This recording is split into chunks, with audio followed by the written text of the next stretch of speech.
Chào mừng các bạn đến với MMA Talk Hub 2023 mùa thứ 3. Mình là Minh Nguyễn, sáng lập và chủ tịch của Lava Digital Group, một cái media agency độc lập và là đối tác của Spotify tại Việt Nam. Hôm nay tại trường quay thì chúng ta có mời bạn Văn Anh đến từ Beat Network. Xin chào anh Minh, xin chào các khán giả đang theo dõi MMA Talk Hub mùa 3.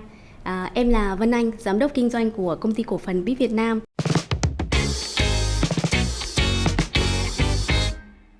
Sau đây mời Văn Anh giới thiệu về bản thân cũng như là Beat Network Việt Nam. Trước đây thì mọi người thường quen thuộc và yêu mến với cái tên gọi là BeatVN, và hiện tại thì là Beat Network.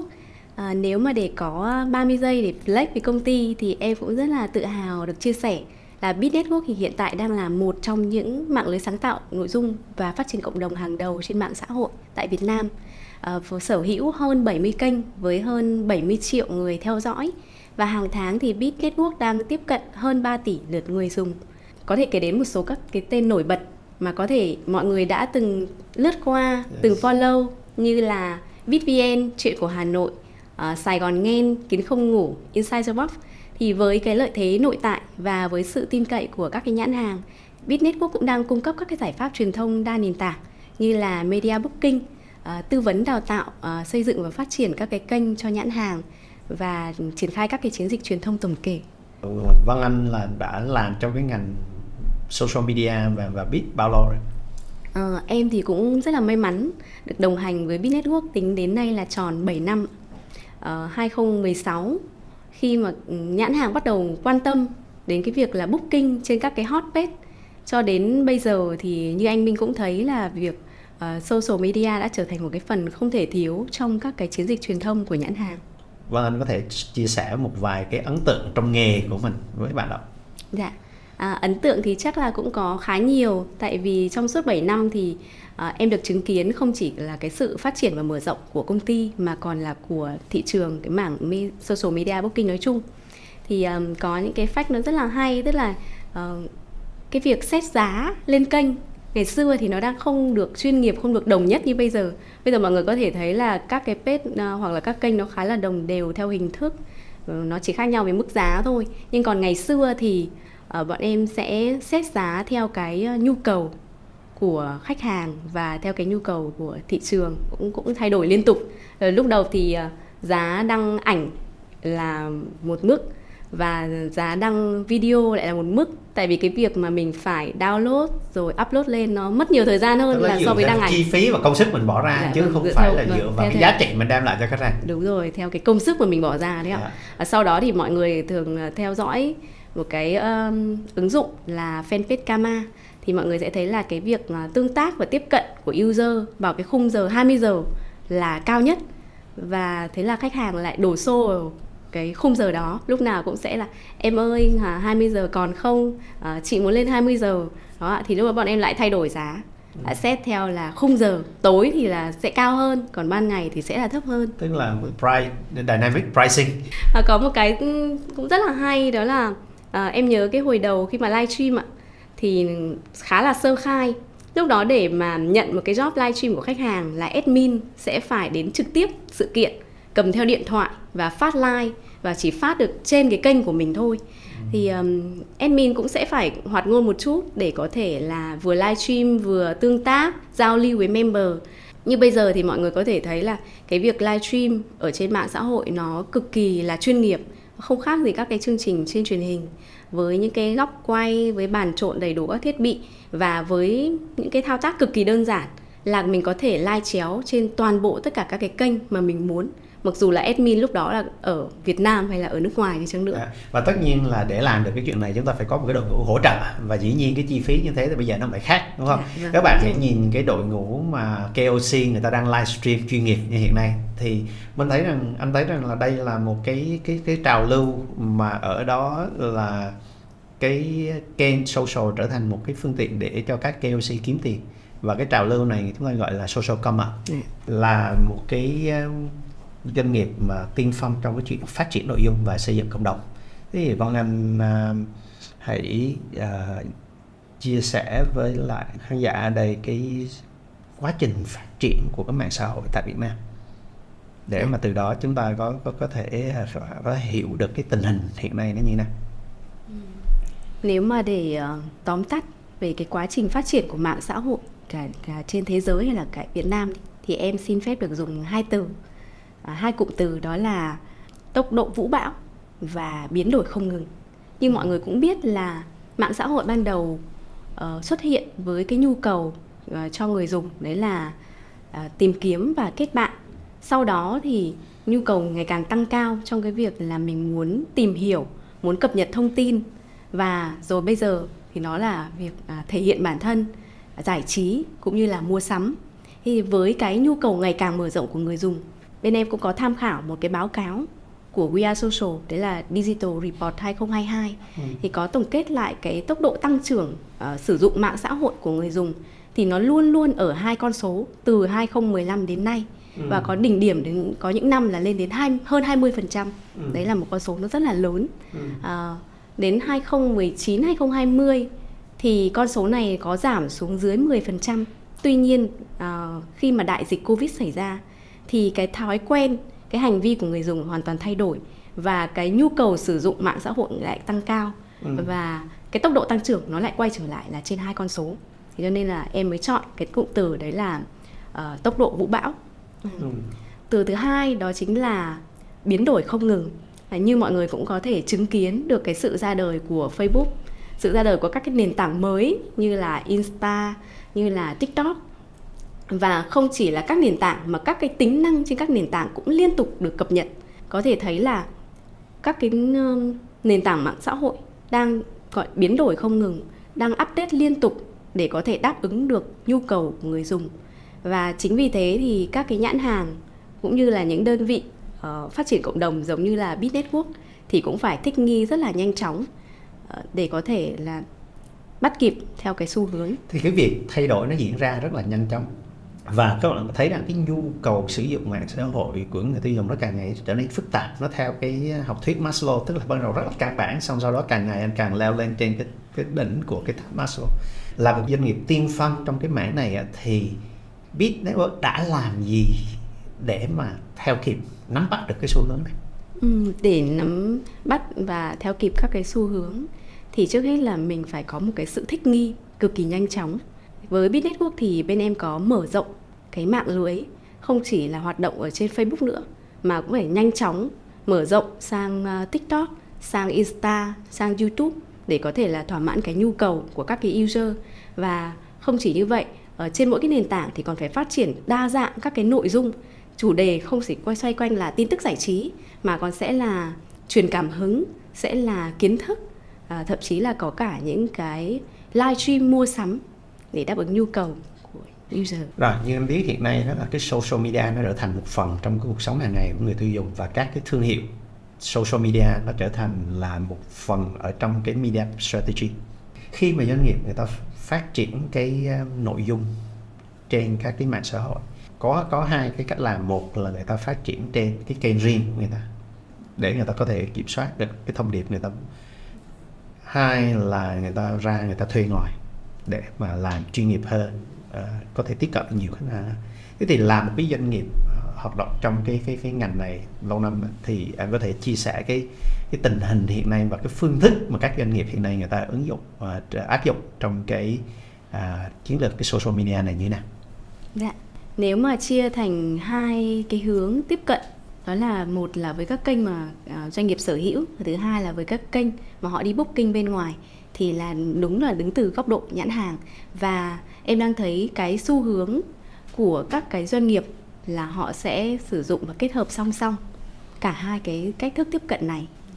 Em xin lấy ví dụ hai cái nền tảng mạng xã hội mà hiện tại đang được mọi người ưa chuộng và sử dụng nhiều nhất hiện nay, đó chính là Facebook và TikTok. Thì đầu tiên là Facebook. Khi mà Facebook phát triển và trở thành một cái mạng lưới xã hội mà có tầm ảnh hưởng nhất hiện nay, thì tất cả các nhãn hàng đều nhìn thấy việc là họ phải sở hữu những cái kênh Facebook, những cái kênh fanpage chính thống là đại diện của nhãn hàng để giao tiếp, để đưa cái thông điệp của nhãn hàng đến với các cái khách hàng tiềm năng. Song song với đó thì các nhãn hàng cũng sẽ đi booking các cái hot page cũng như là các cái trang cá nhân hay là hot fanpage của người nổi tiếng. Tiếp theo đó thì nếu như mọi người để ý thì sẽ có một cái giai đoạn là group trên Facebook. Yes. rất được mọi người ưa chuộng trong cái việc là booking và seeding. Bởi vì fanpage nhiều khi mang tính chất một chiều, quảng cáo nhiều quá, cho nên cái group là nơi thực sự mới là social. Dạ, đúng, chính xác ạ. Thì các nhãn hàng cũng nhìn thấy cái tiềm năng ở group là một nơi quy tụ rất nhiều những cái khách hàng tiềm năng của họ. Thế cho nên là nhiều nhãn hàng cũng bắt đầu là có các cái kế hoạch xây dựng group của riêng mình để có thể chăm sóc khách hàng, để có thể là trao đổi một cách trực tiếp và nhanh chóng, cũng như là còn có thể là xử lý khủng hoảng khi mà nó mới bắt đầu nhen nhóm nữa. Thì đấy là với bên mảng group. Và hiện tại thì mình đang chứng kiến cái sự gọi là trỗi dậy và phát triển mạnh mẽ của TikTok. Thì các nhãn hàng cũng không thể đứng ngoài cái trend này được. Và Bit Network thì cũng nhận thấy có rất nhiều những cái brief của nhãn hàng từ cách đây khoảng tầm 2 năm về cái việc là nhu cầu muốn xây dựng các cái kênh TikTok của nhãn hàng. Và mọi người cũng thấy cái xu hướng mà booking các TikToker, các creator cũng đang dần trở nên rất là phổ biến.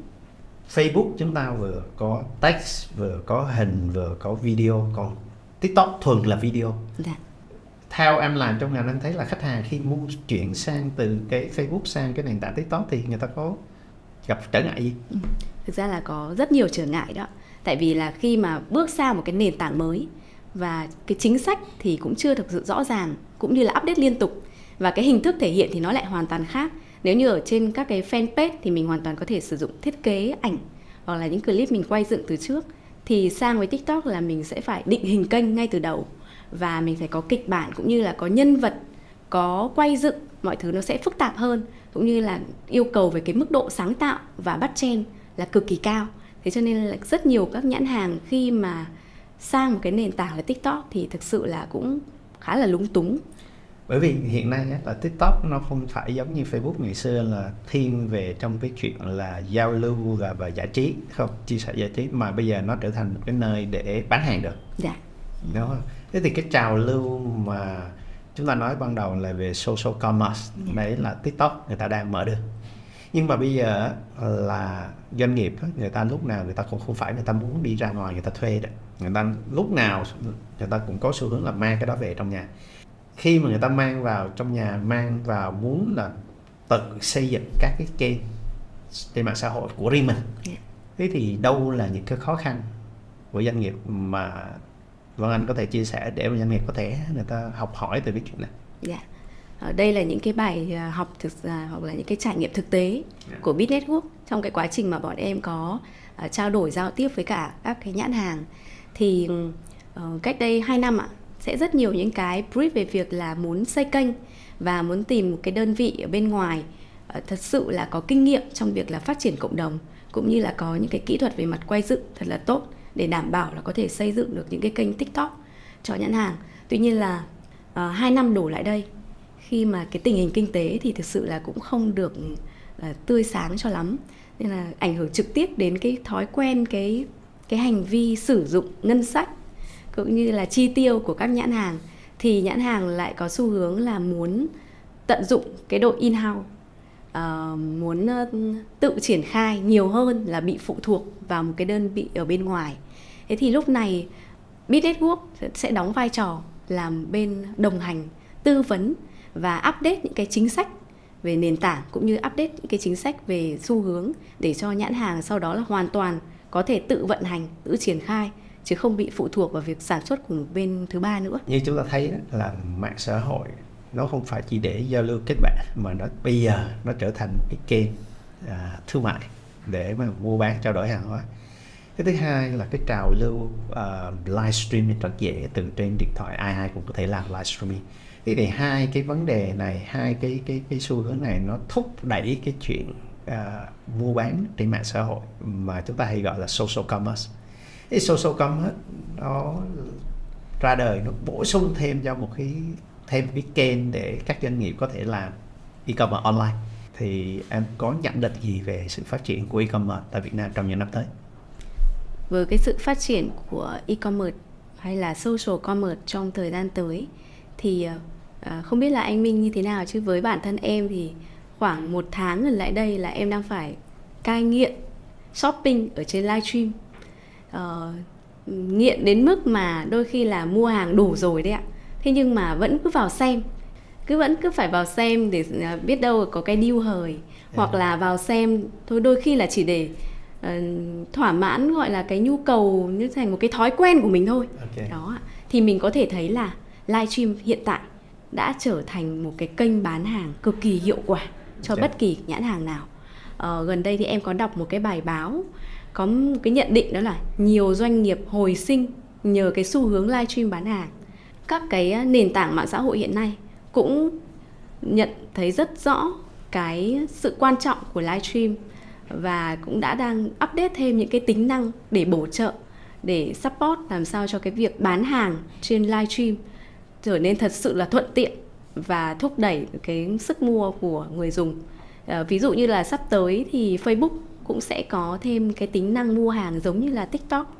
Và các bạn hoàn toàn có thể là xem livestream và cho vào giỏ hàng thanh toán một cách rất là nhanh chóng, chỉ vài cú click. Như vậy trong cái trào lưu này thì Beat Network đã làm cái gì để hỗ trợ khách hàng của mình? Với cái trào lưu này thì với cái lợi thế là sở hữu những cái hệ thống kênh nội bộ với cái lượng follow rất là lớn, thì Beat Network hoàn toàn có thể kết hợp với nhãn hàng để tổ chức những cái buổi livestream ở trên các kênh.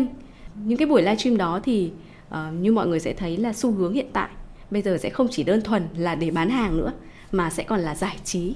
Và mình gần đây cũng đã làm quen với một cái thuật ngữ, đó là shoppertainment, nghĩa là vừa là bán hàng, đồng thời là vừa mua hàng và vừa là giải trí trên những cái chương trình livestream đó. Thì nếu như vậy cái xu hướng social commerce này, và nhận định nó sẽ tiếp tục phát triển như thế nào? Nó chắc chắn là sẽ tiếp tục phát triển. Tại vì cũng như vừa nãy em có chia sẻ là đến nền tảng social như Facebook cũng hiểu, cũng nhìn ra được cái xu hướng đó, nên là mới update những cái tính năng mới để làm sao có thể là thu hút và giữ chân người dùng, thỏa mãn được cái nhu cầu mua sắm của họ, cũng như là cái nhu cầu kích cầu thúc đẩy hàng hóa của nhãn hàng. Thế cho nên là social commerce vẫn sẽ tiếp tục là những cái từ khóa mà còn hot trong cái thời gian tới, và cụ thể là shoppertainment. Sắp tới thì chắc là mọi người sẽ có chứng kiến rất nhiều những cái show của nhãn hàng kết hợp với có thể là nghệ sĩ, có thể là các cái hot page, hot group, để vừa là giao lưu, vừa là giải trí, nhưng đồng thời cũng là để bán hàng cho user. Chúng ta nói về cái xu hướng phát triển của mạng xã hội tại Việt Nam, và chúng ta điểm qua các cái vài cái xu hướng con như là social commerce, live streaming. Thế thì Vân Anh hãy rút ra cái bài học cho các cái doanh nghiệp để ứng dụng vào trong cái chiến lược social media của mình. Dạ vâng, trong cái thời đại mà mạng xã hội vẫn đang gọi là thay đổi và biến đổi không ngừng như hiện tại, thì có một cái lời khuyên cho các doanh nghiệp là hãy luôn luôn trong cái tư thế là sẵn sàng thích nghi để có thể là bắt kịp các cái cơ hội. Và các doanh nghiệp thì cũng hãy tự tin cũng như là vững tin, vì trong cái quá trình phát triển đó thì sẽ luôn có cái sự đồng hành của các cái đơn vị sáng tạo nội dung và phát triển cộng đồng giống như là Beat Network, để có thể mang lại và lan tỏa những cái giá trị đến cho khách hàng, cũng như là giúp đỡ các cái doanh nghiệp có thể nắm bắt được những cái cơ hội kinh doanh mới, tạo ra những cái luồng doanh thu đột phá.